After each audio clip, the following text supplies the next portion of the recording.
வந்த உடனே கண்ணை பாதிக்கும், குறிப்பாக இடது கண். ஏன்? லக்னத்திற்கு 12ஆம் வீடு அப்படின்றது இடது கண்ணை குறிக்கும்.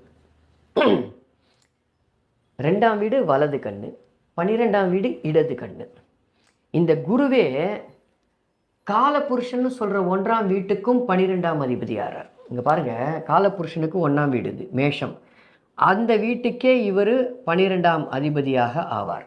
இந்த குரு லக்னத்திற்கும் 12ஆம் அதிபதி, காலபுருஷனுக்கும் 12ஆம் அதிபதி. இடது கண்ணில் பிரச்சனையை தருவார். இதெல்லாம் சிம்டம்ஸ். உடனே தரலாம், ஒரு வருஷம் கழித்து தரலாம், அது உங்களுடைய தசாபுக்தியை பொறுத்து. ஒரு வருஷம் கழித்து தரலாம், அல்லது ஒரு 3-4 வருஷம் கழித்து தரலாம். இது எப்போ வேணாலும் குரு தசையில் இடது கண்ணில் பிரச்சனை உறுதி, அதில் எந்த மாற்று கருத்தும் கிடையாது.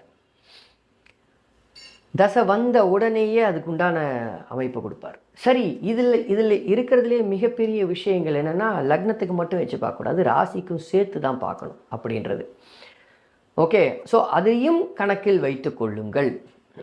இந்தந்த ராசிக்கு தான் அப்படின்றதையும் கணக்கில் வைத்துக் கொள்ளுங்கள். ஒரு உதாரணத்துக்கு சொல்கிறேன்.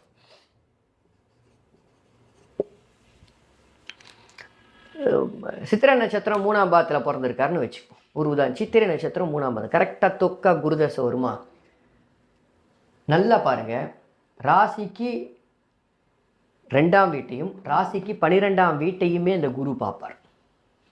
இந்த ராசிக்கும் அவயோகர் கண்டிப்பாக பிரச்சனையை கண்ணில் கொடுப்பார். ராசிக்கு முன்னும் பின்னும் பார்க்குறாருன்றதை புரிஞ்சுக்கணும். 100% கண்ணில் பிரச்சனையை கொடுப்பார்.